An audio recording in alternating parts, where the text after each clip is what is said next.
want to welcome you all here to our second stakeholder event. We held our first one last year in combination with our annual general meeting. And this year, for the first time, we're holding a separate stakeholder event. So we want to thank you all very much for coming and joining us today. My name's Ronna Starr. I'm the president and CEO of APSCA.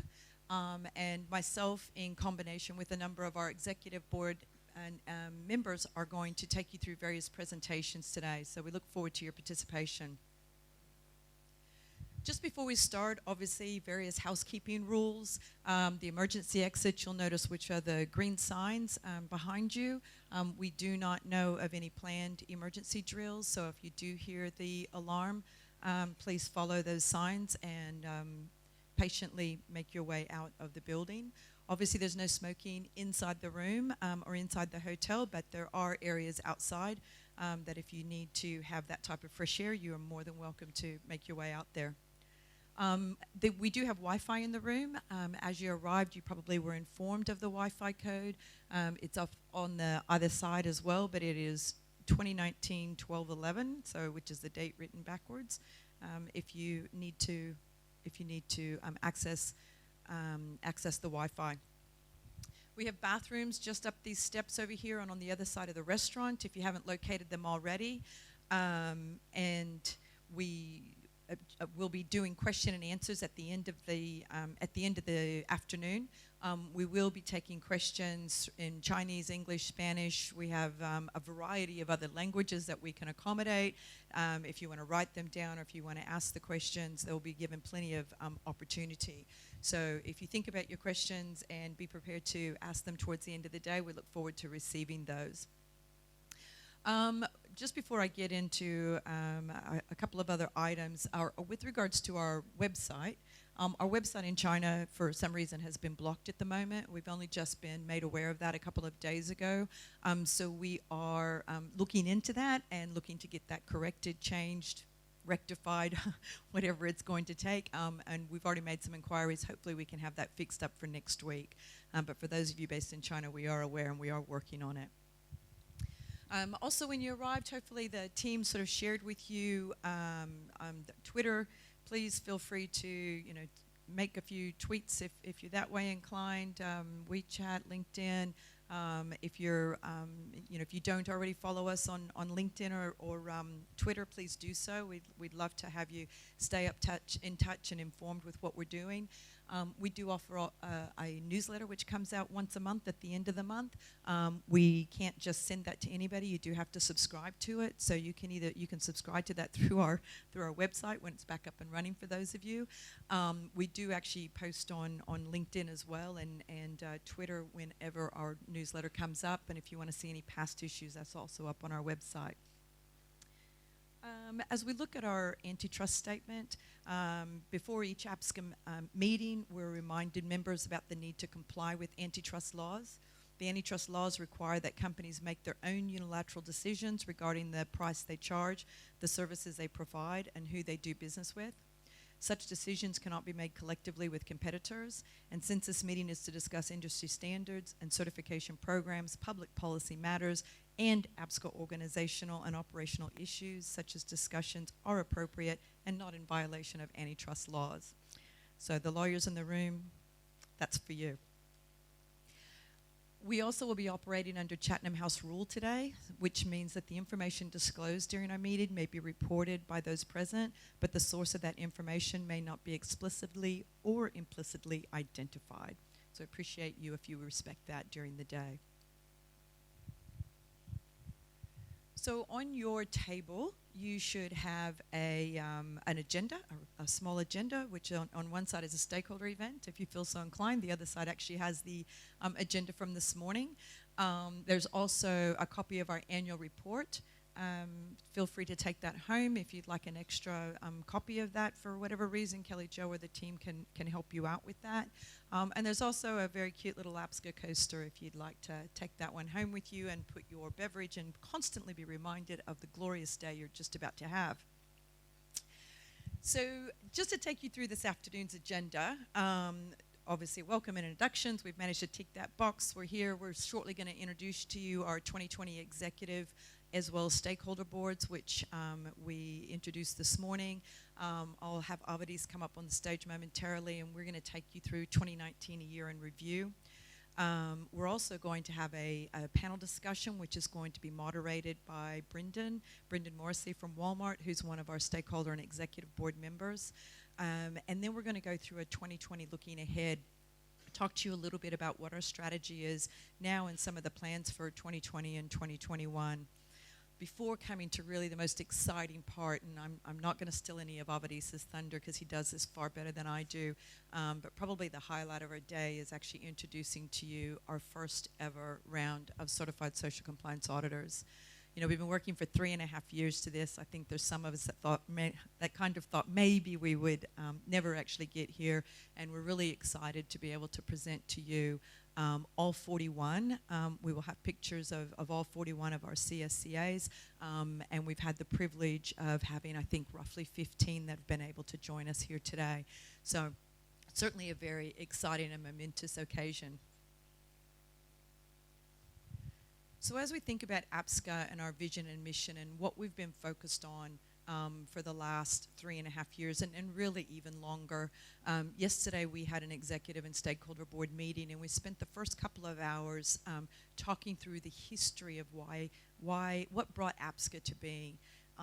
You know, what was that history? And it's actually quite interesting, and it was great to have let's call them old timers that have been around since, 24 years, I think was the longest somebody had been auditing for in the room, and was able to talk through the various changes that we've experienced from the very first attempt by the industry to professionalize, which started way back in 2004, and the various, 5 attempts that occurred prior to APSCA actually getting off the ground in 2015.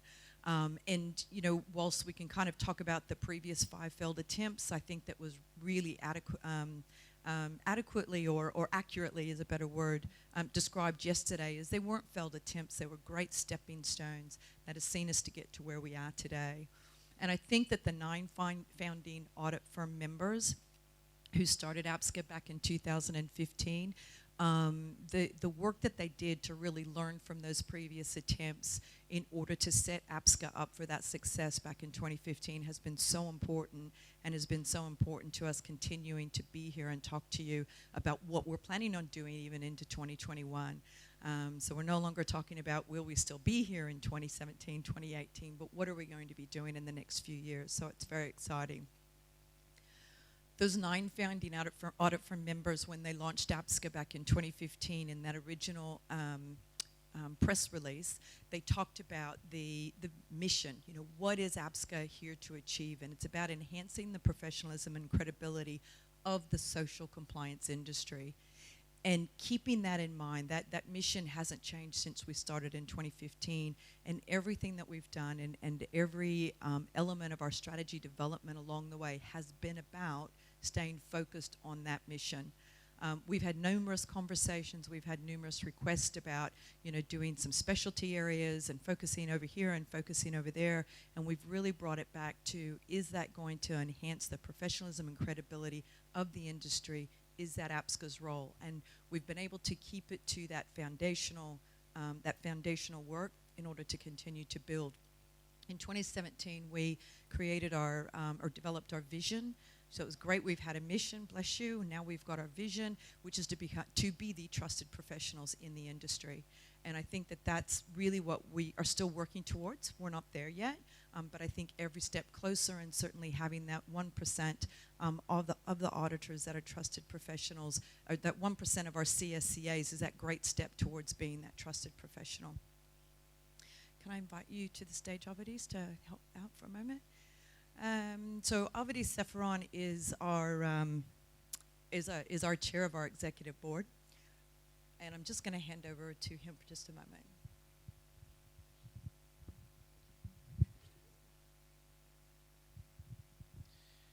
Thank you, Rana. As most of you in the room know, since you were here in the morning, we have a tremendous amount of history being made today over here. We presented the first 3 full member firms of the association in the morning session, and later on this afternoon, the true highlight as Rana mentioned, will be the presentation of the first batch, the first cohort of Certified Social Compliance Auditors, CSCAs. I'm really looking forward to that. It is truly the culmination of all these years of effort and sort of the high watermark of what we've done, and really, in some sense, the starting line for what we are going to go ahead to achieve. As Rana said, at the moment, we have 1% of our auditors across that finish line, which means 99% of you are still in line, and I'm looking forward to the day when we will add a couple of zeros next to that one figure that we're able to talk about today. Until we get to that then, let's just continue with the description of sort of APSCA and introduction of our executive and stakeholder boards for 2020. Many of you may have seen this basic org chart of the organization, and this has remained fairly unchanged from the foundational days. We've got an executive board and a stakeholder board. The executive board is made up of representatives from the audit firms in 3 categories, A, B, and C, depending on the size of the firms in terms of the number of social auditors that they employ, along with 3 independent board members who are nominated to the executive board by the stakeholder board, which is itself a multi-party entity that is made up of 3 cohorts, a pool of collaborative programs, a pool of brands and retailers, and a pool of otherwise independent thought leaders in our space. The boards then are the governance bodies, and the executive board is, as the name suggests, an executive board that oversees the work of the president and CEO, and the president and CEO herself is, of course, assisted by the staff that she has, and you've met all of them as you came in here today, that are here with us today. When we first got the organization going, the work that resulted in what is the competency framework and the code of standards of professional conduct and other foundational documents was done with the help of various working groups. Many of you participated in that, and we thank you for that very much.